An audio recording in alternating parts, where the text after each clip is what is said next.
दशरथ कहने लगे कैसी बात कर रही हो कि एक बाप के लिए तो चारों संतान बराबर होती हैं। बोली अगर प्यारा न होता आप मेरे भरत को भी उतना ही चाहते तो इतने खुशी के मौके पे आप मेरे भरत को ननिहाल में नाम भेज देते। दशरथ कहने लगे केकई थी ना महाराज, हठीली थी। केकई की जो माँ थी महाराज, केकई की पत्नी वो भी बड़ा हठीली थी। तो इसलिए कहते हैं ना कि माँ पे धी या पिता पे छोरा, और अधिक नहीं तो थोड़ा थोड़ा अवश्य जाता है। जैसी माँ होगी तो बेटी माँ जैसी निकलती है। महाराज जो केकई थे उन्हें वरदान प्राप्त था महाराज, जो केकई के पिता थे कि वो पशु पक्षियों की भाषा समझते थे। एक दिन महाराज केक ना भोजन कर रहे थे और केकई की माँ भोजन करा रही थी। तो महाराज केक ने देखा कि चीटा और चीटी सामने आ रहे थे, तो वो कुछ ऐसी बात कर रहे थे कि महाराज केक को हंसी आई। लेकिन महाराज केक को ये भी साथ था कि जिस दिन वो ये रहस्य किसी को बता देंगे उसी दिन केक की मृत्यु हो जाएगी। जैसे ही केक ने देखा कि ये कोई बात कर रहे हैं तो केक को हंसी आ गई। केकई की माँ खड़ी थी। केकई की माँ पूछने लगी महाराज आप हंसे क्यों? तो केक को ये श्राप था कि अगर बता देंगे तो मर जाएंगे। केक ने कहा कुछ नहीं, वैसे ही हंसी आ गई। बोला हट पड़ गई। केकई की माँ हट पड़ गई, बताओ हमें ये रहस्य बताओ। तो महाराज केक समझ गए कि पत्नी के आगे हट के आगे मरना ही है, तो क्यों नहीं गंगा के किनारे जाकर के ही मरे। बोला ऐसा करो ये बात तब तो बताएंगे, तुम गंगा के किनारे चलो। तो महाराज केक अपनी पत्नी के साथ में गंगा के किनारे चल जा रहे थे। तो रास्ते में एक बकरा और बकरी, तो बकरे ने देखा कि महाराज केक निर्दोष है, वैसे ही जान चली जाएगी। तो बकरा और बकरी आपस में लड़ने लगे। बकरी बकरा से कहने लगी कि कुएं में जो अंदर घास लटक रही है वो घास ला करके दे दो। बकरा कहने लगा मैं नहीं लाऊंगा, अगर कुएं में अंदर गया तो मैं मर जाऊंगा। बकरी हट पड़ी है। थोड़ा सा माता बहनों को व्यवस्था कर दो, इधर कुछ बिछा दो।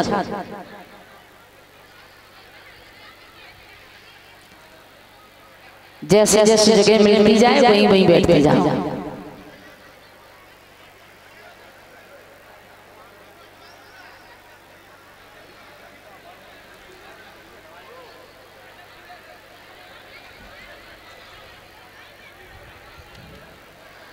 आराम से बैठते जाना और पंडाल और बढ़वा देंगे। तो गौर करेंगे महाराज, जैसे ही बकरे ने कहा कि मैं अंदर कुएं में जाऊंगा घास लेने तो मैं मर जाऊंगा, बकरी कहने लगी मर बेसक जाओ लेकिन घास कुएं में से चाहिए। तो उस बकरे ने केक की तरफ देखा, एक बात कही कि मैं केक नहीं हूं, मैं केक नहीं हूं, ये पत्नी की हट पर मर जाऊं। महाराज केक ने समझा जब ये बकरा नहीं मर रहा तो मैं क्यों मर जाऊं। तो जब केकई थी वो अपनी माँ पर गई थी, बड़ा हठीली थी महाराज। दशरथ आए तो केकई से पूछने लगे नाराज क्यों हो? बोले शायद तुम्हें ध्यान हो न हो, हमें बड़े अच्छे तरीके से ध्यान है। किस बात का? बोले एक बार तुम्हारा जब युद्ध हो रहा था तुम्हारे रथ के पहिया की धुरी की कील निकल गई थी और आप युद्ध कर रहे थे, तो मैंने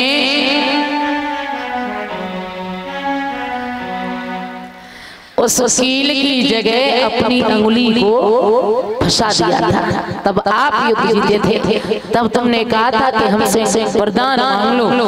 तब के 2 वरदान आपके पास मेरे धरोहर के रूप में रखे हुए हैं। जवाब दिया दशरथ ने, हमें याद है, आप मांगिए। अगर वरदान की बात है तो नाराज होने की क्या बात है, मांगिए। के कहने लगी मैं तब मांगूंगी राम की सौगंध खा जाओगे, जो हम मांगेंगे वही दोगे। दशरथ कहने लगे राम की सौगंध खाता हूं, आज जो मांगोगी मैं वही दूंगा। के कहने लगी महाराज पहला वरदान सुनो। पहले वरदान में जिस जगह सुबह राम राजा बनेंगे, राम की जगह मेरा भरत राजा बनेगा। ये पहला वरदान है मेरा। दशरथ कहने लगे ठीक है, तुम्हारा पहला वरदान मंजूर है, राम की जगह तुम्हारा भरत राजा बनेगा। के कहने लगी दूसरा वरदान तो छठ के मांगूंगी। बोले मांगिए रानी। तो के दूसरे वरदान में मांग रही है महाराज,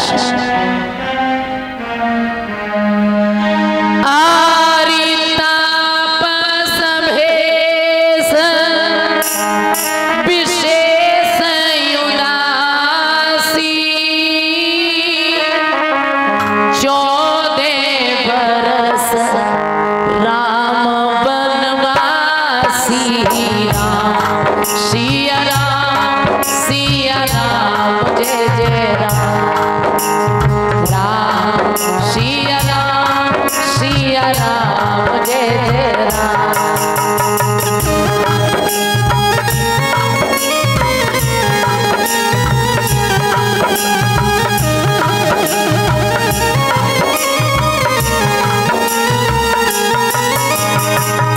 दशरथ कहने लगे क्या रानी क्या मांगा?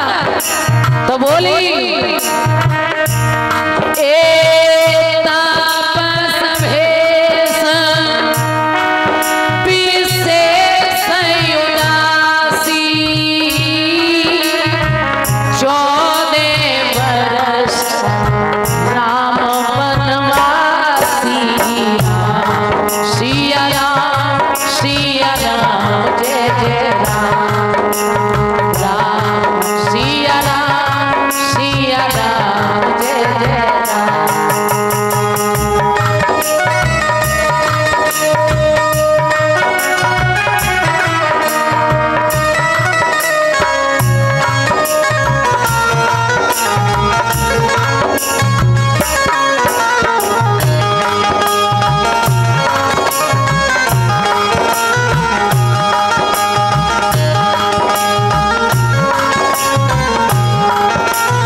दशरथ ने इस बात को सुना, पैरों तले जमीन के ने एक बात और कही महाराज, वरदान यही चाहिए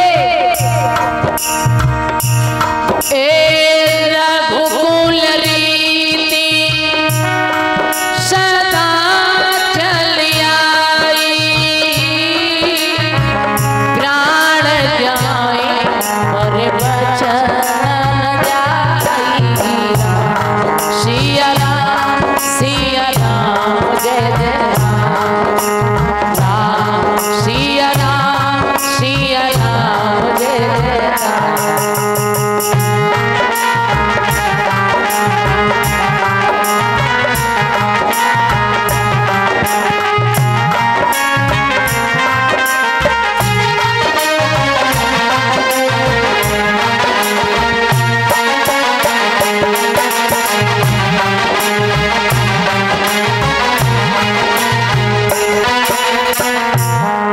जवाब दिया है के ने महाराज। दूसरा वरदान मेरा ये है कि जिस जगह राम को तिलक होने वाला था उसी समय राम को 14 वर्ष का वनवास चाहिए। दशरथ ने कहा कि तू मेरे प्राण मांग लेती तू मेरे प्राण मांग लेती, लेकिन मेरे राम जैसे बेटा को वनवास ना मांगती। वैसे तो महाराज राम को दशरथ को चारों ही बेटा प्यारे थे। एक बाप होता है ना, बाप, और बाप के लिए चार संतान हो जाएं, चार बेटा हो जाएं, तो बाप की आत्मा कौन से बेटे की तरफ ज्यादा होती है? बाप की आत्मा एक बेटे की तरफ ज्यादा हो जाती है। कौन से? वैसे तो बाप के लिए चारों बेटा बराबर है, लेकिन जो बेटा अपने बाप के बताए हुए रास्ते पर चलता है, बाप की बात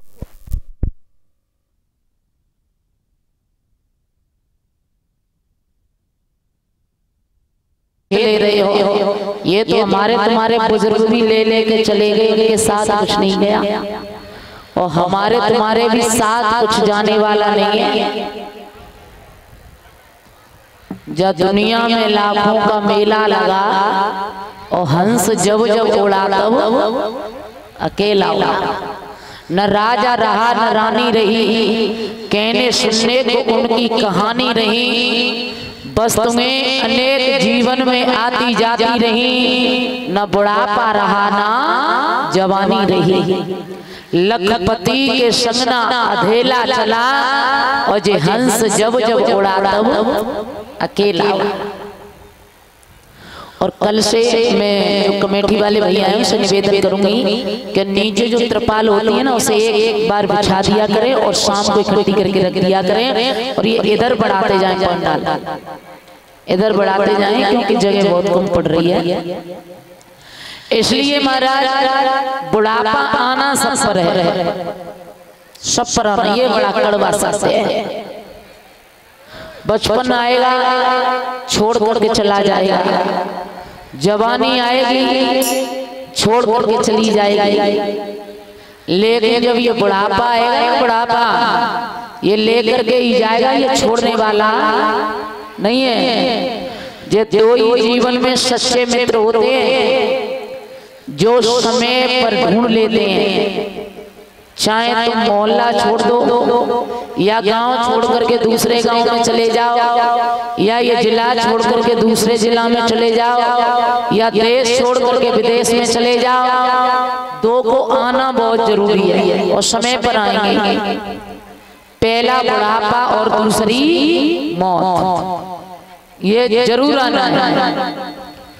इसलिए जितना भजन करो यही साथ जाएगा, क्योंकि वैसे से मोह रहता है अंदर, ये बेटा मेरा है, बहू मेरी है, ये पत्नी मेरी है, और सच बात तो ये है ना, कोई किसी का नहीं है।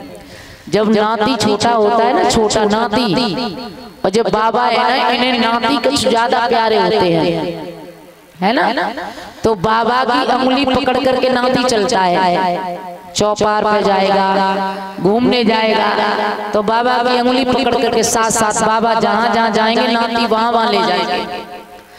तो कहीं कौआ बैठा मिल गया, तो नाती कहेगा बाबा जी क्या है, तो बाबा कहेंगे लला कौआ है। फिर नाती पूछेगा बाबा क्या है, बाबा फिर कहेंगे कौआ है। नाती ने अगर 10 बार पूछा कि ये क्या है, तो बाबा 10 बार ही बताएंगे कौआ है। और नाती बड़ा हो गया और बाबा को ज्यादा बुढ़ापा आ गया, 4 पाई से उठ करके बैठ नहीं पा रही है, और कहीं कौआ आकर के बैठ गया, और बाबा ने पूछा नाती ये क्या है, तो नाती क्या कहेंगे पता है, हे डोकर फूट गई, दिखना कौआ है। ये नातियों के जवाब होते हैं। तो ये मोह होता है ना कि नाती मेरा, बहू मेरी, घर मेरा, ये दो ही जगह दूर होता है इस दिल से। एक तो ये जहां आप बैठे हो, जहाँ भगवान के नाम की चर्चाएं होती हैं, जहाँ भगवान का नाम लिया जाता है, भजन किया जाता है, सत्संग होता है, तो उतनी देर मन में ये रहता है दिल में कि जितना भगवान का भजन कर लो, जितना नाम ले लो, जितना दान कर लो, वही साथ जाएगा, दुनिया में कुछ साथ जाने वाला नहीं। और दूसरा स्थान वो होता है कि जब कोई इंसान गुजर जाए, दुनिया से चला जाए, मर जाए, तो उसकी अर्थी के साथ आप मरघट तक जाओ और उसमें अग्नि लगाई जाए और अब थोड़ा 10-5 मिनट वहां पर बैठो, तो दिल में एक ही बात बार बार आती है कि आज ये चला गया, इसके साथ जब कुछ नहीं गया तो इसी की तरह हमें भी जाना है। तो हमारे भी साथ कुछ जाने वाला नहीं है। जब हम शीशा के आगे जाते हैं ना, दर्पण के आगे, तो तैयार होने के लिए जब शीशा देखते हैं महाराज, तो हम बड़ा खुश होते हैं कि बड़े अच्छे लग रहे हैं, कपड़े अच्छे पहन लिए, बड़े अच्छे लग रहे हैं, सुंदर लग रहे हैं।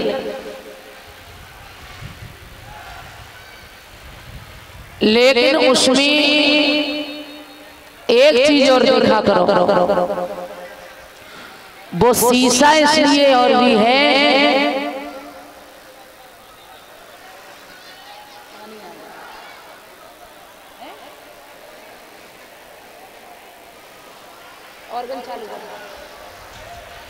शांति बनाए रखें, थोड़ी सी बारिश है वो निकल जाएगी, आप एडजस्ट कर लेना इसी के नीचे।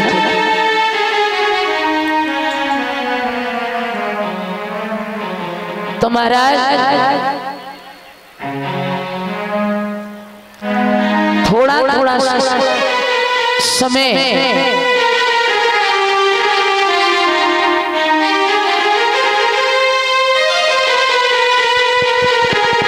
Hello hello hello hello hello hello hello hello hello yes yes yes yes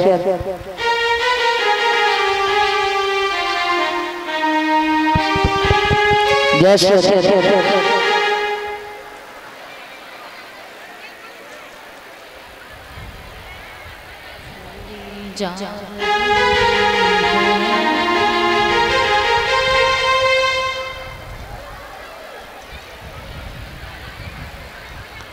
जय श्री साउंड वाले भैया, आप साउंड पर ही बैठे, थोड़ा इसी पर ध्यान दें, इधर उधर घूमो, बंद कर।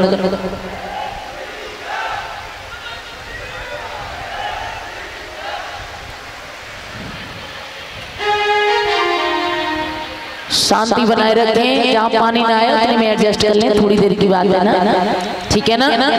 तो इसलिए थोड़ा थोड़ा उम्र जा रही है, थोड़ी थोड़ी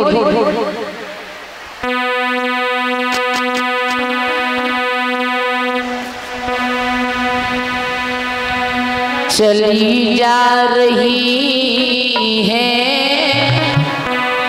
उम्र धीरे धीरे, चली जा रही है उम्र धीरे धीरे,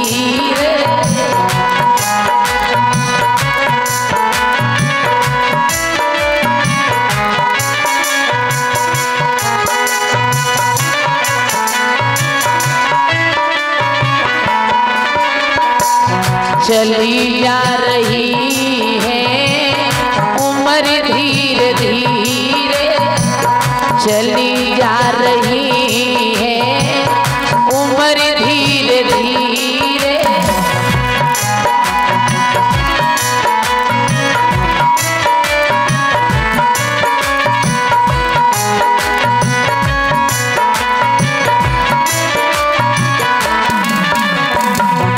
पल पल आठों पहर धीरे धीरे, पल पल आठों पहर धीरे धीरे,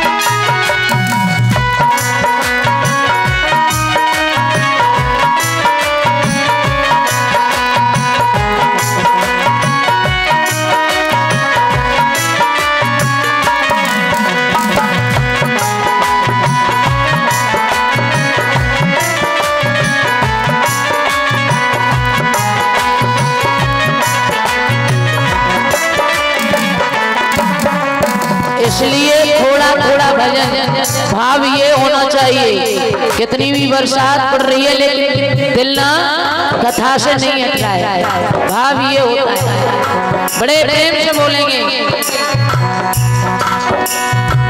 चली जा रही है उम्र धीरे धीरे, चली जा रही